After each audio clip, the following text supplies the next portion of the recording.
എല്ലാവർക്കും കുഞ്ഞാമിനാസ് റെസിപ്പിയിലേക്ക് സ്വാഗതം. ഇന്ന് നമ്മൾ വളരെ ഈസി ആയിട്ടുള്ള ഒരു സ്നാക്സ് റെസിപ്പിയും കൊണ്ടാണ് വന്നിട്ടുള്ളത്. നമ്മളുടെ വീട്ടിൽ തന്നെ ഉള്ള ഇൻഗ്രീഡിയൻസ് വെച്ചിട്ട് എങ്ങനെയാണ് ഈസി ആയിട്ടുള്ള ടേസ്റ്റി ആയിട്ടുള്ള സ്നാക്ക് ഉണ്ടാക്കാമെന്ന് നമുക്ക് നോക്കാം. അപ്പോൾ ഇതുവരെ ഈ ചാനൽ സബ്സ്ക്രൈബ് ചെയ്യാത്ത ആൾക്കാരൊക്കെ ഈ ചാനൽ ഒന്ന് സബ്സ്ക്രൈബ് ചെയ്ത് കൊടുക്കുക, ബെല്ലൈക്കൺ പ്രസ് ചെയ്യാൻ മറക്കരുത് കേട്ടോ. പിന്നെ മുമ്പത്തെ വീഡിയോസൊക്കെ ഒന്ന് കണ്ടു നോക്കുക. അപ്പോൾ ഈ സിമ്പിളായിട്ടുള്ള ഈസി ആയിട്ടുള്ള സ്നാക്സ് എങ്ങനെയാണ് നമ്മളെ വീട്ടിൽ ഉണ്ടാക്കാമെന്ന് നമുക്ക് നോക്കാം. അപ്പോൾ ഇതിൻ്റെ ഫസ്റ്റ് സ്റ്റെപ്പ് എന്ന് പറയുന്നത് നമ്മളുടെ വെജിറ്റബിൾസ് ഒക്കെ ഒന്ന് വേവിച്ചെടുക്കുക എന്നുള്ളതാണ്. അപ്പോൾ ഞാനിവിടെ 2 ചെറിയ മീഡിയം സൈസ് പൊട്ടറ്റോ അരിഞ്ഞ് വെച്ചിട്ടുണ്ട്. നമ്മൾ ചെറുതാക്കി വേണം കേട്ടോ, പൊടിയായിട്ട് വേണം അരിഞ്ഞെടുക്കാൻ. അപ്പോൾ അത് അല്പം വെളിച്ചെണ്ണ ഒഴിച്ചിട്ട് പാനിൽ ഒന്ന് നമ്മൾ വഴറ്റിയെടുക്കണം. പിന്നെ നമ്മൾ വെജിറ്റബിൾസൊക്കെ കുക്ക് ചെയ്യുമ്പോൾ എപ്പോഴും സ്ലോ ആയിട്ടുള്ള ഫ്ലെയിമിൽ വേണം വെച്ച് കൊടുക്കാൻ, അല്ലെങ്കിൽ അത് ഇപ്പോൾ ചട്ടിയിൽ പിടിക്കാനുള്ള ചാൻസ് കൂടുതലാണ്. അപ്പോൾ പെട്ടെന്ന് തന്നെ വെജിറ്റബിൾസ് വേവാൻ വേണ്ടിയിട്ട് നമ്മൾ എപ്പോഴും ചെയ്ത് കൊടുക്കാറുണ്ട്, കുറച്ച് ഉപ്പിട്ട് കൊടുക്കും. അപ്പോൾ ഞാൻ അല്പം ഉപ്പിട്ട് കൊടുത്തിട്ടുണ്ട്. ഇതിപ്പോൾ ജസ്റ്റ് വെന്ത് കിട്ടാനുള്ള ഉപ്പ് മാത്രമേ ഇട്ടിട്ടുള്ളൂ കേട്ടോ. അപ്പോൾ നമുക്ക് കുറച്ച് കഴിഞ്ഞാൽ ഇനി ആവശ്യത്തിന് ഉപ്പ് ആഡ് ചെയ്ത് കൊടുക്കാവുന്നതാണ്. അപ്പോൾ നെക്സ്റ്റ് നമ്മളിതിലേക്ക് നമ്മൾ ചെറുതായി അരിഞ്ഞ് വെച്ചിട്ടുള്ള ഒരു മീഡിയം സൈസ് ക്യാരറ്റ് ഇട്ട് കൊടുക്കുക. ചെറുതായി അരിഞ്ഞിട്ട് വേണം കേട്ടോ ഇട്ട് കൊടുക്കാൻ.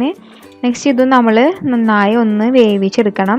അപ്പോൾ അത് വേവിക്കുന്നതിന് വേണ്ടിയിട്ട് നമ്മളൊരു മൂടി വെച്ചിട്ടൊന്ന് ക്ലോസ് ചെയ്ത് കൊടുക്കുക. മിനിമം ഒരു 7-8 മിനിറ്റ് നമ്മൾ ഇതേപോലെ വേവിച്ച് കഴിഞ്ഞിട്ടുണ്ടെങ്കിൽ കറക്റ്റ് ആയിട്ടുണ്ടായിരിക്കും. നെക്സ്റ്റ് ഇതിലേക്ക് നമുക്ക് ചെറുതായി പൊടിയായി അരിഞ്ഞ് വെച്ചിട്ടുള്ള ഒരു സവാള ഇട്ട് കൊടുക്കാം. ഒരു മീഡിയം സൈസ് സവാള തന്നെയാണ് ഇട്ട് കൊടുത്തിട്ടുള്ളത്. അപ്പോൾ നെക്സ്റ്റ് നമുക്ക് ഇതിലേക്ക് ചെറുതായി പൊടിയായി അരിഞ്ഞ് വെച്ചിട്ടുള്ള കുറച്ച് പച്ചമുളക് അരിഞ്ഞിട്ട് കൊടുക്കുക. ഇവിടെ ഞാൻ 3 പച്ചമുളകാണ് എടുത്തിട്ടുള്ളത്. പിന്നെ നമ്മൾ ഇതിലേക്ക് കുരുമുളക് പൊടിയൊക്കെ ചേർത്ത് കൊടുക്കുമല്ലോ, അപ്പോൾ എരിവ് അധികം ഇഷ്ടമില്ലാത്തവർ കുറച്ച് ചേർത്ത് കൊടുത്താൽ മതിയാവും. നെക്സ്റ്റ് നമ്മൾ അഗെയിൻ ഇത് കുക്ക് ചെയ്യാൻ വേണ്ടിയിട്ട് മൂടി വെക്കുക. മൂടി വെച്ചിട്ട് വേവിക്കുമ്പോൾ മാത്രമേ അത് കറക്റ്റ് വെന്ത് കിട്ടുന്നുള്ളൂ, കാരണം പൊട്ടറ്റോക്ക് കുറച്ച് കൂടുതൽ ടൈം എടുക്കുന്നുണ്ട്. നെക്സ്റ്റ് നമ്മളിതിലേക്ക് 2 ടേബിൾ സ്പൂൺ നമ്മൾ ഗാർലിക് പേസ്റ്റ് ഉണ്ടല്ലോ, വെളുത്തുള്ളി ഒന്നെങ്കിൽ നല്ല പേസ്റ്റ് അരച്ചത് അല്ലെങ്കിൽ ഇടിച്ചത് ഒന്ന് ഇട്ട് കൊടുക്കുക.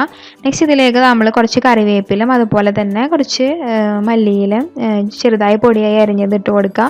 അത് നല്ലൊരു സ്മെല്ല് കിട്ടുന്നതിന് വേണ്ടിയിട്ടാണ് ചെയ്യുന്നത്. അപ്പോൾ നമ്മൾ ഏറ്റവും ലാസ്റ്റായിട്ടാണ് ഇത് ആഡ് ചെയ്ത് കൊടുക്കാറ്, മീൻസ് വെജിറ്റബിൾസൊക്കെ ഒന്ന് കുക്കായിട്ട്. നെക്സ്റ്റ് നമ്മളിതിലേക്ക് അല്പം കുരുമുളക് പൊടി ഇട്ട് കൊടുക്കുക. then അതേപോലെ തന്നെ മഞ്ഞൾപ്പൊടി. നെക്സ്റ്റ് ആവശ്യത്തിന് നമ്മൾ 1.5 ടേബിൾ സ്പൂൺ ഗരം മസാല ചേർത്ത് കൊടുക്കുക. ഗരം മസാല കൂടി ചേർത്ത് കൊടുത്താൽ ശരിക്കും നമ്മളുടെ ഒരു ചിക്കൻ്റെ ആ ഒരു ഫില്ലിങ്ങിൻ്റെ ഒരു ടേസ്റ്റ് തന്നെ ആയിരിക്കും കേട്ടോ അത് കിട്ടുക. ആ ഒരു സ്മെല്ലും അതേ സെയിം ടേസ്റ്റ് ആയിരിക്കും. അപ്പോൾ നമുക്ക് ചിക്കൻ ഇല്ലെങ്കിലും റോൾ ഉണ്ടാക്കി കഴിക്കാമെന്നപ്പോൾ മനസ്സിലായില്ലേ.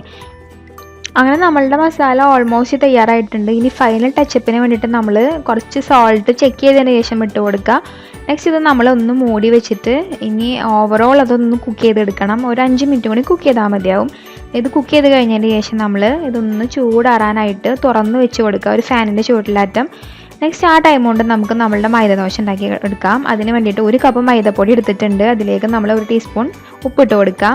നെക്സ്റ്റ് നമ്മൾ പാകത്തിന് വെള്ളം ഒഴിച്ച് കൊടുത്തിട്ട് അതൊരു മൈദദോശയുടെ ബാറ്റർ ആക്കിയിട്ട് എടുക്കണം. നോർമലി നമ്മൾ മൈദദോശ അതുപോലെ വീറ്റ് ദോശ ഒക്കെ ഉണ്ടാക്കുമ്പോൾ ഉള്ള ഒരു കൺസിസ്റ്റൻസി നമുക്കറിയാമല്ലോ. അപ്പോൾ ആ ഒരു കൺസിസ്റ്റൻസിയിൽ, ഇതേപോലെയുള്ള കൺസിസ്റ്റൻസിയിൽ നമ്മൾ ആ ദോശ ബാറ്റർ തയ്യാറാക്കിയെടുക്കുക. നെക്സ്റ്റ് ഇത് വെച്ചിട്ട് നമുക്ക് ദോശ പോലെ ഉണ്ടാക്കിയെടുക്കാം കേട്ടോ. ഈ ദോശയിലാണ് നമ്മൾ ഈ ഫില്ലിങ് വെച്ചിട്ട് നമ്മൾ പൊരിച്ചെടുക്കാൻ പോണത്.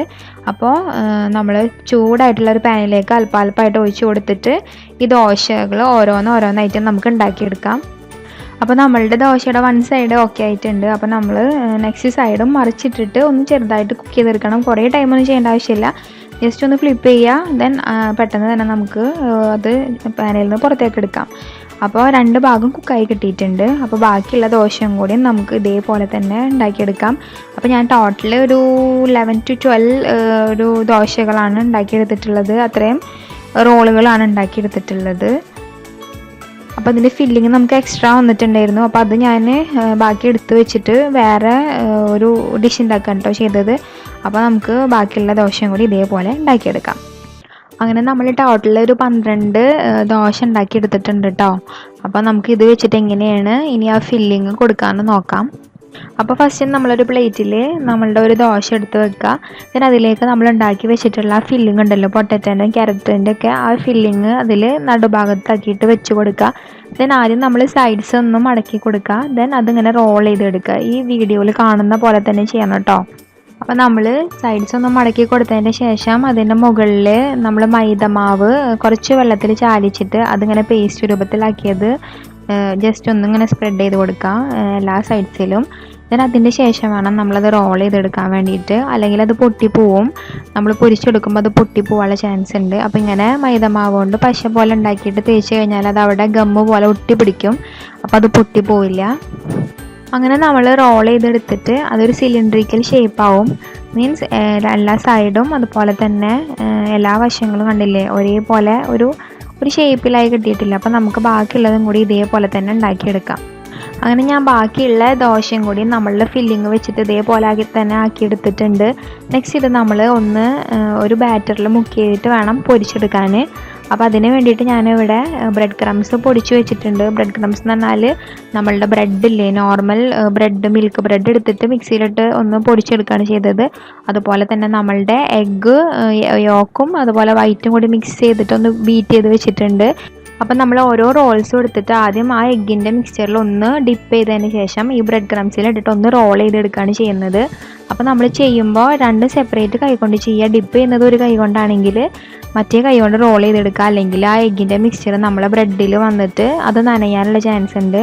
നെക്സ്റ്റ് നമ്മളിത് ചൂടായിട്ടുള്ള നല്ല ഹോട്ടായിട്ടുള്ള എണ്ണയിലേക്ക് വേണം ഇട്ടിട്ട് പൊരിച്ചെടുക്കാൻ. നല്ല ചൂടുണ്ടെങ്കിൽ മാത്രമേ നല്ല ക്രിസ്പി ആയിട്ട് കിട്ടുള്ളൂ, അല്ലെങ്കിൽ അതൊക്കെ പൊടിഞ്ഞ ബ്രെഡ് ക്രംസൊക്കെ അതിൽ പൊടിഞ്ഞ് വീഴാനുള്ള ചാൻസ് ഉണ്ട്. അപ്പം എപ്പോഴും നല്ല ചൂടുള്ള ഓയിലിലേക്കോ എണ്ണയിലേക്കോ വെളിച്ചെണ്ണയിലേക്കോ എന്തിലേക്കോ വെച്ചാൽ ഇട്ട് കൊടുക്കാനായിട്ട് എപ്പോഴും ശ്രദ്ധിക്കുക. പിന്നെ നമ്മൾ പൊരിച്ചെടുക്കുമ്പോൾ എപ്പോഴും നല്ല കുഴിയുള്ള പാത്രത്തിൽ, ചീനച്ചട്ടി പോലുള്ള പാത്രത്തിൽ കുറേ അധികം ഓയിൽ ഒഴിച്ചിട്ട് പൊരിച്ചെടുക്കാനായിട്ട് ശ്രദ്ധിക്കുക. ഡീപ്പ് ഫ്രൈ ചെയ്യണം, എന്നാൽ മാത്രമേ നല്ല ക്രിസ്പി ആയിട്ട് കിട്ടുള്ളൂ, അല്ലെങ്കിൽ ആ ബ്രെഡ് ക്രംസൊക്കെ പൊടിഞ്ഞ് പോകാനുള്ള ചാൻസ് ഉണ്ട്. അങ്ങനെ നമ്മളുടെ വെജ് റോൾ ഇവിടെ തയ്യാറായിട്ടുണ്ട്.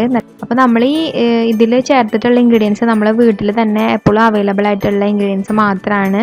അപ്പോൾ നമുക്ക് വളരെ ഈസി ടേസ്റ്റ് ഒക്കെ ആയിട്ടുള്ള ഒരു വെജ് റോൾ നമുക്ക് വീട്ടിൽ എത്രയും പെട്ടെന്ന് തന്നെ ഉണ്ടാക്കിയെടുക്കാമെന്ന് ഇപ്പോൾ മനസ്സിലായില്ലേ വീഡിയോ കണ്ടപ്പോൾ. അപ്പോൾ ഈ വീഡിയോ നിങ്ങൾക്ക് ഇഷ്ടമായാൽ ലൈക്ക് ചെയ്യുക, ഷെയർ ചെയ്യുക. അതുപോലെ തന്നെ ഇതുവരെ ചാനൽ സബ്സ്ക്രൈബ് ചെയ്യാത്തവരൊക്കെ ഒന്ന് സബ്സ്ക്രൈബ് ചെയ്ത് കൊടുക്കുക.